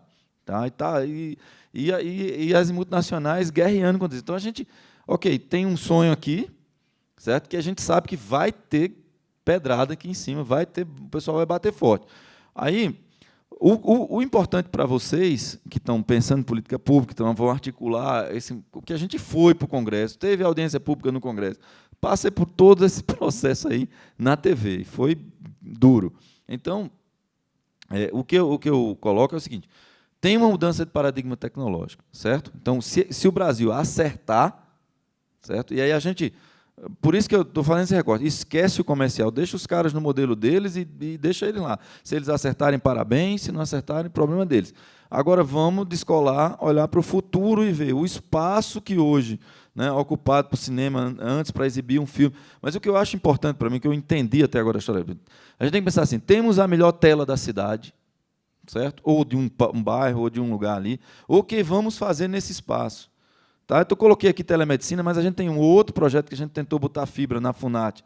Botou na Funarte do Rio, de BH, acho que aqui em Brasília também, porque a ideia é o seguinte, temos que ter espaços no Brasil. O Teatro Municipal do Rio, a Sala São Paulo, tem que estar conectados, e na cartela, e na programadora, que o cara vai lá escolher o que ele vai passar no cinema dele no Brasil, não tem que ter a opção de passar o que está acontecendo no Metropolitan de Nova York, no Scala de Milão, onde dança lá o Bolshoi, que todos esses teatros estão conectados e estão oferecendo para o circuito de cinema. Aí, novamente, o Brasil vai ter que assistir o que acontece em Nova York, não sei o quê. A gente tem que colocar os nossos teatros conectados e fazer a oferta para esse circuito.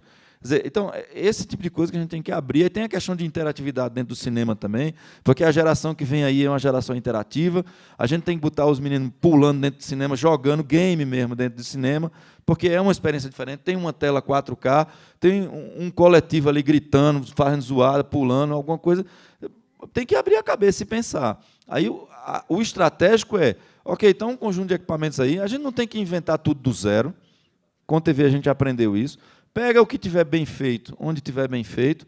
Agora, o coração da coisa que a gente conseguiu na TV, né, de certa maneira, porque teve uma reação do mercado forte contra o Ginga e não sei o quê, e até hoje está difícil de sobreviver, né, é o software que está embarcado no projetor. Se a gente preservar pelo menos isso para o Brasil, o software que está embarcado ali dentro, nesse circuito que começa público, e depois ele vai virar business, com certeza, porque se um circuito com 5.000 salas, com 7.000 salas, ele vai acontecer. E aí o pessoal vai sentar para conversar. Como no início do processo de TV, os caras olhavam para a gente de cima para baixo, chegavam e ofereceram dinheiro. Assim, eu financio o teu laboratório ali, eu te dou 8 milhões para tu gastar aí fazendo a aplicação, fazendo não sei o quê.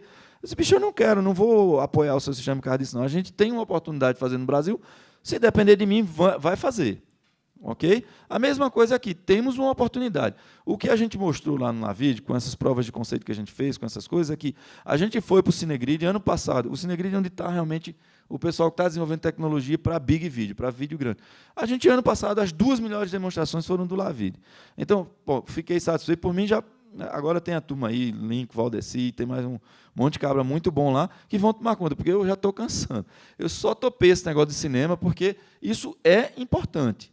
Então, eu ainda estou dando o último gás nesse negócio, porque, por mim, com TV, fechava. Era ir tomar banho de mata, água de coco, mas esse negócio... Porque é importante, assim, dar o último gás. Você falou que precisava de 2 cidades, pelo menos. Deixa eu fazer um complemento só da ideia, para fechar aí. Isso. Tá, isso. Então, é para compreender, né, aí o que está sendo dito. E eu queria apresentar 2 pessoas que estão na plateia que vão se juntar agora ao projeto, que é o fotógrafo Marcelo Coutinho e o Jula Kolachowski-Chowski. Eu não sei falar o sobrenome. Enfim, são 2 especialistas aí da fotografia que vem se juntar aí à equipe, né, para aí ajudar aí a calibrar as coisas, ou seja, está tudo em pleno andamento aí. Com relação ao Ministério da Cultura, foi muito bacana, sabe, aí o Mário da sequência, sabe, na coisa toda, dá uma impulsionada. Essas 10 salas universitárias, na verdade, é aquela rede da Recan, né, aqui com a América do Sul, era para botar salas no Paraguai e no Uruguai, né, e aí tem 10 na Argentina e 10 aqui no Brasil, e as 10 do Brasil, então nós estamos aí já implantando com esse modelo. Então, isso tudo passa pela aprovação da IN, dos cineclubes, que define, estabelece o não comercial.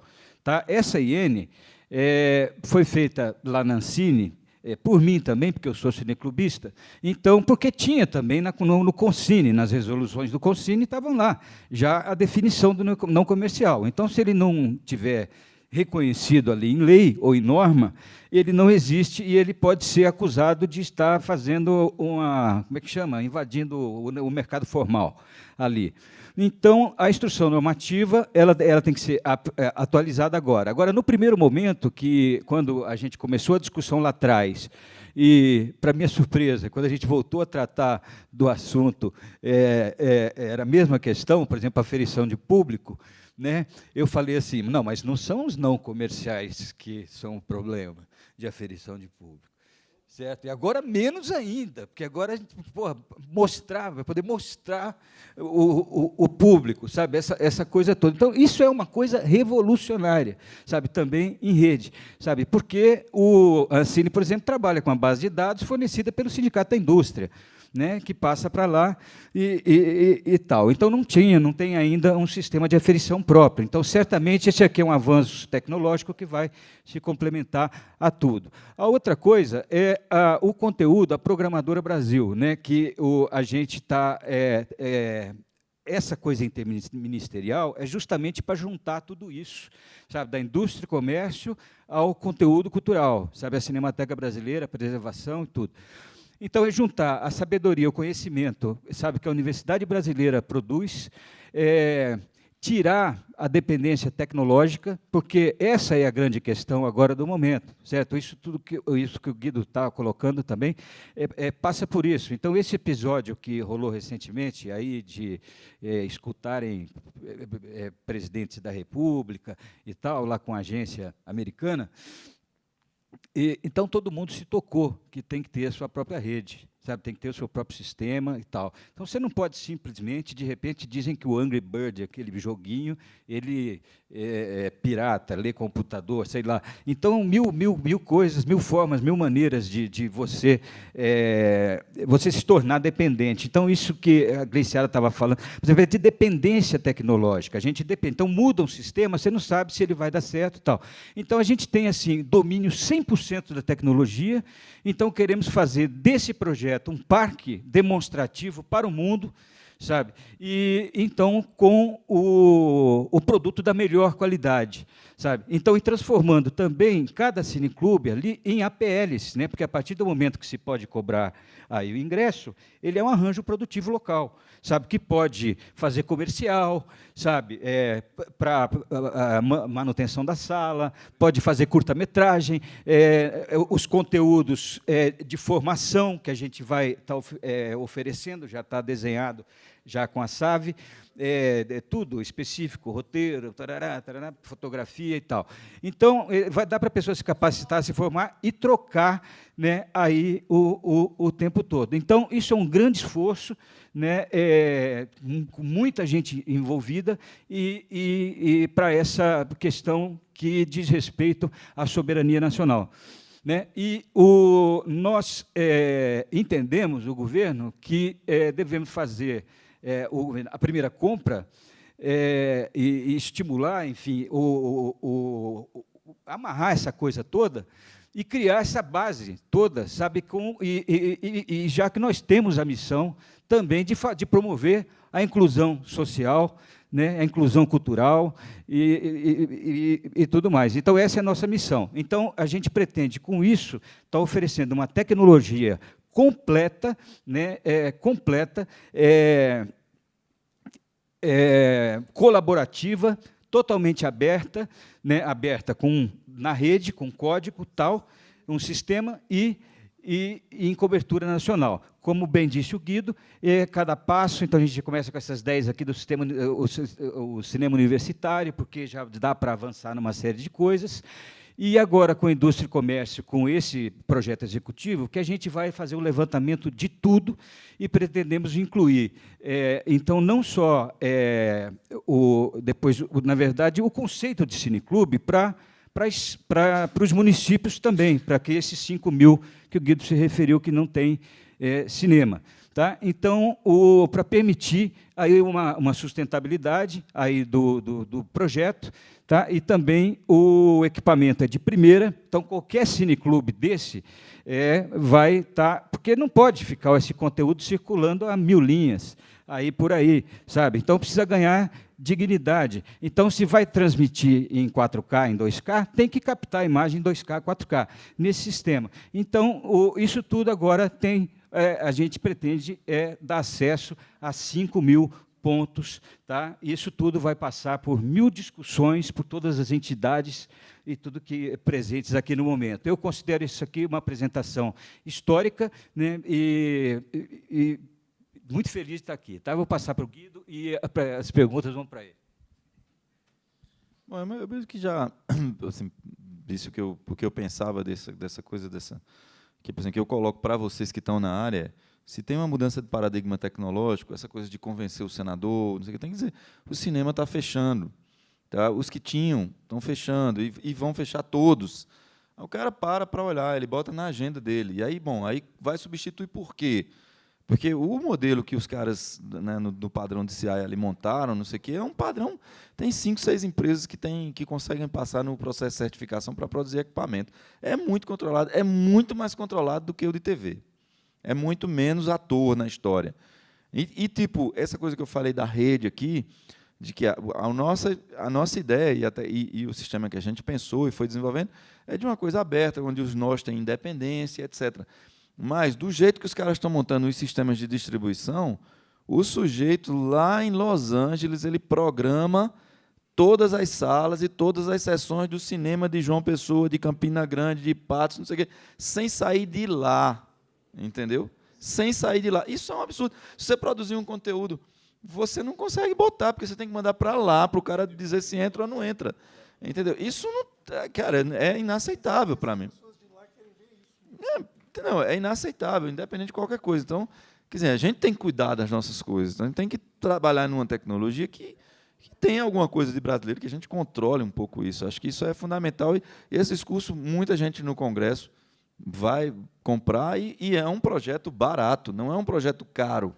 Né, do ponto de vista, ele é um projeto barato que tem um impacto gigantesco. Quer dizer, eu conversei, a gente estava fazendo uma demonstração na Olimpíada de Londres de outra coisa que a gente desenvolveu lá no Brasil, lá no Lavid, e a presidenta Dilma visitou o stand. Eu falei 2 minutos, 3 minutos com ela, esse vídeo que o Leopoldo falou. Ela falou: vou mandar chamar você para conversar, vamos fazer esse projeto, vamos botar isso para frente. Ela me lembrou de mim do negócio do Ginga. Ela falou: vamos fazer esse negócio. Bom, está lá, ela dizendo no filmezinho. Então, por que não precisa de 5 minutos para você convencer um político a fazer um projeto desse na Bahia, na Paraíba, em qualquer lugar? Agora, tem o time de desenvolver a tecnologia, de amadurecer, mas eu acho que já está num ponto de começar por exemplo, botou nas universidades, aí vamos botando para fora, e vocês vão reportando as falhas e vai arrumando e chega num produto, né?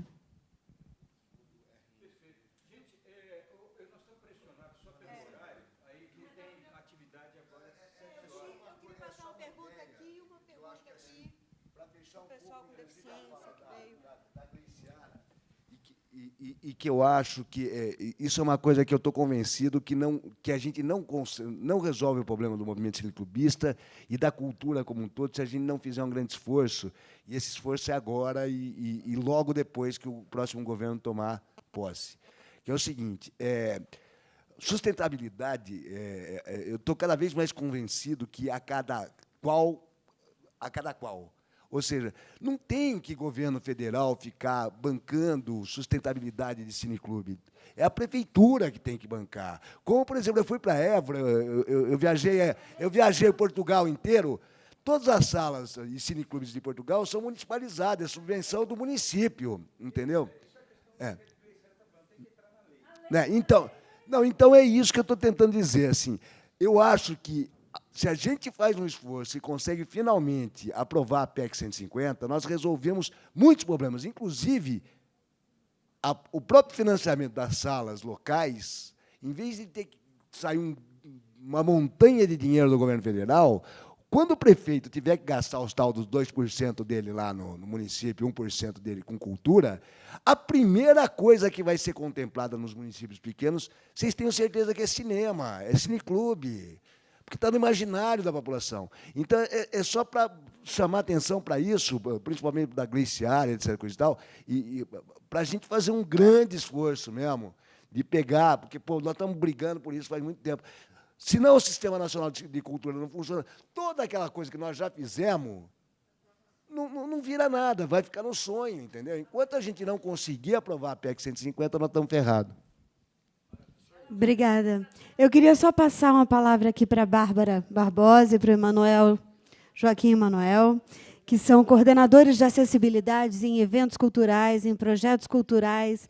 A gente já fez mais de 30 eventos com acessibilidade. Eu os convidei para ouvir. Eles têm uma palavrinha só, algumas críticas e sugestões a dar sobre o aparelho. Obrigada. Boa noite, eu sou a Bárbara. A maior parte do pessoal me conhece por Babi. A maior parte do pessoal me conhece por Babi. Acontece o seguinte, a gente tem trabalhado muito com acessibilidade cultural porque a gente vê muitas coisas, por exemplo, de exemplo pessoal, que nós somos casados. Então, eu passei 12 anos sem ir ao cinema brasileiro porque não tinha legenda para ele. E existe um movimento chamado Legenda, para quem não ouve, mas se emociona, acho que vocês já conhecem, eles estiveram agora com a gente, estão aqui no Festival de Cinema, né? E quando a gente veio assistir, a gente veio mesmo com esse olhar crítico. a gente achou uma ideia super, super legal essa de vocês. Esse projeto é perfeito. A audiodescrição ficou massa. E a gente tem algumas perguntinhas para falar sobre o Libras. Ficou muito boa a iniciativa. Por quê? Alguma coisa que a gente quer lembrar é o seguinte. A gente tem 23, eu vi hoje isso lá no CDH, 23,9% da população com algum tipo de deficiência. Isso dá 45 milhões de pessoas. Então, a gente chega num espectro em que uma pessoa tem uma baixa visão ou ela não enxerga nada. A gente tem, entre os surdos, a gente tem aqueles que são oralizados. Então, eles falam muito bem e não sabem Libras. Eles dependem da legenda. Tem aqueles que são sinalizados. Eles dependem da língua de sinais, principalmente porque tem um problema no Brasil de analfabetismo funcional que, para o surdo, é pior ainda. É simplesmente outra língua. E tem aquele problema da pessoa que está ficando surda. Ela não sabe língua de sinais. Viveu, tipo, 20 anos, 30 anos, 40 anos como ouvinte, está ficando surda agora. Libras, para ela, não vai resolver. Então, a legenda é muito importante por causa desse ponto, porque a gente tem especificidades dentro desse grupo. Então, nisso, a gente tem algumas perguntas a respeito do programa que vocês usaram. Muito boa sacada de usar o Android, porque, sinceramente, o povo não desliga telefone no cinema, então é melhor usar para uma coisa útil. Pois é. Ótima sacada. Realmente, se você um dia eu cair na besteira de levar uma pessoa para assistir Crepúsculo, aquilo parece um zoológico. Aparecia a purpurinada lá, o povo gritava, o vampiro lá. E aí a gente tem uma coisa muito legal. E as perguntas que a gente tem são realmente nesse ponto, que sobre o programa, se a tradução em Libras é baseada em som ou em legenda, porque uma vez ele assistindo, como é que é o nome daquele filme? O Grito, a tela fica preta, a tela fica preta, e, de repente, aparece um corpo caído no chão e ele não sabe o que aconteceu. Bom, eu sou ruim de nome de filme, ele vai lembrar. Ensaio sobre a cegueira. O que aconteceu? Entendeu? Então, não tem ninguém dizendo respiração ofegante, música de suspense, música de aventura, carrinho de compra caindo, pessoa gritando, criança chorando, cachorro latindo. Isso é muito importante porque dá a emoção. Por isso que o nome é legenda para quem não ouve, mas se emociona. Porque a emoção na audiodescrição, ele define o objeto. E na Libras ou na legenda, ele define o som. Aquele som deve ser explicado para a pessoa. Então, por isso a gente pergunta se a tradução do sistema é feita baseada em som ou em legenda, e se em legenda é a legenda comum, que só traduz a voz, ou a closed caption, que define as características sonoras. Também a gente pergunta se já teve sessões específicas para surdo e cego, porque esse público é interessante ver qual é a reação deles a esse programa, até porque muitas vezes eles querem ir no cinema, eles não pagam meia. Se eu não me engano, tinha um projeto de lei aí para que eles pagassem meia, eu acho que ainda não saiu. Saiu uma promoção uma vez do Cinemark, mas depois acabou. Mas por quê? Porque eles não estão pagando. Eles gostam de ir junto com outras pessoas que não têm a deficiência. Mas aí como é que ele vai? Porque se você está falando com a pessoa aqui do lado, você incomoda a pessoa que está assistindo, você atrapalha quem está atrás, como é que você está falando? Entendeu? Você está conversando no cinema. Não está conversando, você está fazendo audiodescrição. Não, você não está sacudindo o braço na frente da tela de quem está atrás, você está interpretando para o surdo que foi com você no cinema. Então, super parabéns para a iniciativa de vocês.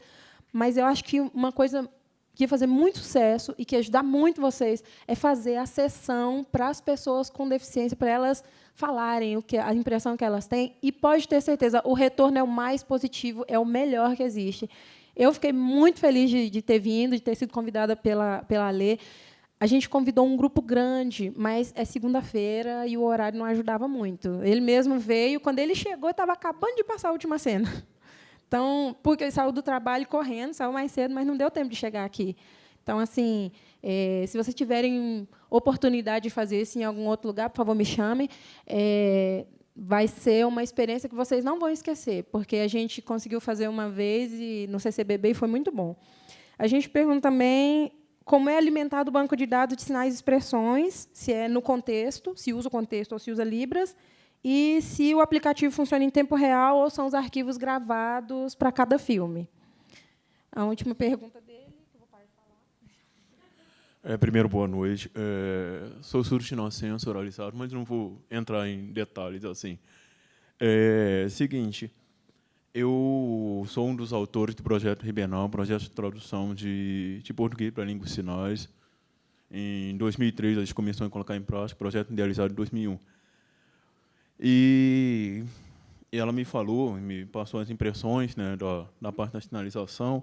Queria dar uma contribuição futura, que vocês podem trabalhar isso mais para frente. Ela me falou que o vídeo é mostrado em datilologia, ou seja, tipo, o texto vai passando e na língua de sinais vai sendo só a letra. Então, posteriormente, deverá ser trabalhada a questão do contexto da língua de sinais, que não é semelhante ao português. A língua de sinais tem uma estrutura própria.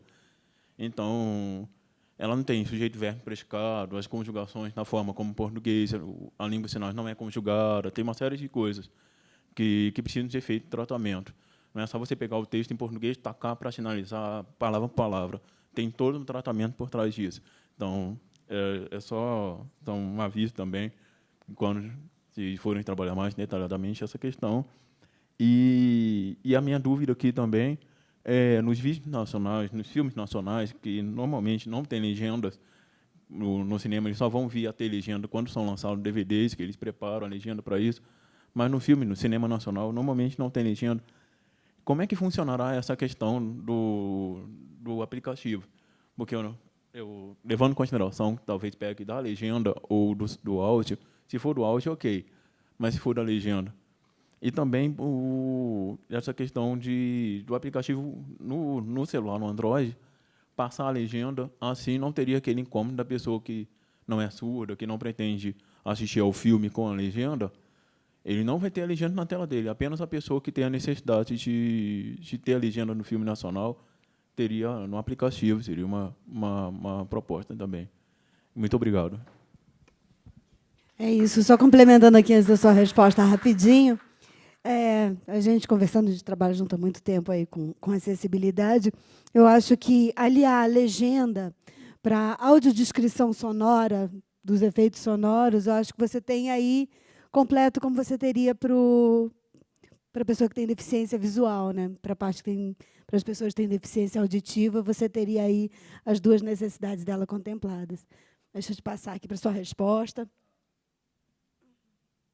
Deixa eu explicar rapidamente. Quer dizer, esse projeto de Libras, a situação dele agora é a seguinte: a gente desenvolveu, e aí é uma tradução baseada. A gente tem a tradução do português para a glosa, com regras. Aí, como foi que a gente montou? Então, essa tradução ela tem uma base de regras. Aí, no projeto, o que a gente está fazendo é que a gente tem um editor de regras. Tá? Então, você viu uma tradução, achou que não ficou legal, você pode contribuir editando uma regra e colocando nessa base de regras. Com isso evoluindo, você vai ter uma base aberta de regras de tradução que tem uma discussão de quem é especialista em Libras e em tradução de português para Libras. Então, é um trabalho, uma construção coletiva. A gente está tentando construir ali uma estratégia para fazer isso. Com relação ao dicionário, é a mesma ideia. A ideia, a gente chama o dicionário de Wikilibras. Então, a gente, ao invés de construir o dicionário, a gente construiu primeiro um editor de sinais. Certo? Então, tem um editor de sinais que você vai lá e contribui. Você coloca um sinal. Não tem o sinal. O que estava sendo soletrado é porque esse dicionário ele tem quantos sinais, Lacer? Tem em torno de 1000 sinais. Muito pouco. Aí, o que aconteceu? Recentemente, a gente está negociando, esperando o repasse financeiro de um projeto com o Ministério do Planejamento, que aí eles vão fazer um investimento para a gente construir um dicionário com 10.000 sinais.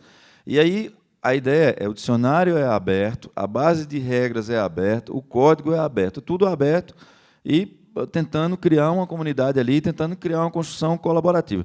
Quem vai coordenar a elaboração do dicionário, que seria assim um dicionário de referência, porque como ele não é com intérprete, ele é com avatar, então ele, de certa forma, você tem uma descrição formal do sinal. Tá? E aí a Tânia, como é o nome? Tânia o quê? Tânia? Tânia Felipe, eu não sei se você conhece, tá? Ela fez o dicionário lá do INES, não sei o quê. Então a gente está agora, porque a gente começou o projeto no UFPB com pessoas lá da UFPB, mas a ideia era uma coisa mais computacional, de montar, e Agora que realmente a gente está se preparando com esse investimento do Ministério do Planejamento para ter um dicionário legal. Mas o conceito é assim, tem um dicionário, todo mundo que está desenvolvendo sistemas para Libras vai ser beneficiado, porque pode reusar. O que a gente quer a política de uso, a licença de uso se você usou esse dicionário, pegou os sinais dele, e você, por exemplo, está trabalhando com uma área específica, sei lá, a aviação ali, coisa de aeroporto, e aí tem sinais, aí que você devolva o sinal que você colocou adicional lá para dentro, obviamente que vai ter que ser aprovado, né? A ideia do Wikilibras é você bota qualquer bobagem lá, mas a gente diz, isso aqui não está aprovado. Aí depois tem gente que vai dizer, não, esse sinal está aprovado e vai realmente ser referência. Então, evolui assim tanto o conjunto dos sinais como a base de regras. Essa é a ideia desse projeto. Tá? Então, tanto a base aberta como o conjunto de sinais. Então, a ideia é que ele vá aprendendo com o tempo e com o uso. Né? Tem uma grana agora para dar um gás no dicionário, para o dicionário ficar melhor, e aí, assim, aí a gente quer crescer e aberto para todo mundo que já fez investimento nisso, que possa, inclusive, reusar esse trabalho que vai ser feito sob a coordenação da Tânia, etc. Então, assim, do ponto de vista de audiodescrição, a mesma coisa. Uma coisa que a gente fez, você tem a descrição detalhada de todas as cenas. Então, partindo do roteiro, a gente faz um processamento da descrição do roteiro, do texto do roteiro, que é muito duro, para um texto um pouco mais fluido, que cabe no tempo que você tem no audiovisual para descrever a cena. Então, aí isso é tese de doutorado, N teses de mestrado, como nesse trabalho aí, foi uma de mestrado, uma de doutorado, umas 4, 5, sei lá, 4 teses já de mestrado. Então, é um projeto grande que vem de anos, a gente vai, e aí está amadurecendo. O de audiodescrição vai na mesma linha, tese de mestrado, doutorado, várias pessoas trabalhando e contribuindo com esse racional. Porque se você é obrigado a ter uma pessoa para fazer a audiodescrição, você tem que investir nisso, fica muito material sem. Então, aí quem não tem cão, caça com gato. Essa é a estratégia aqui. Mesmo que a tradução seja mal feita, que a audição é melhor do que nada. Esse é o racional.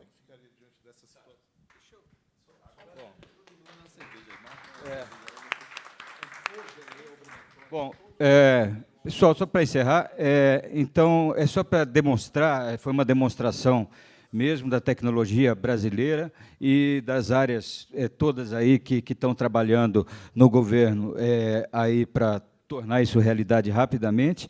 Então, viemos demonstrar aqui para mostrar que isso não é cabeça de bacalhau. Tá? Quando a gente fala do sistema 4K brasileiro e a preço acessibilíssimo e tal, e essa rede toda que a gente está constituindo com esse conceito. Tá? Então, nós estamos trabalhando e fizemos essa exibição também com esse objetivo, tá? Demonstrar aí para todos o que a nossa universidade produz.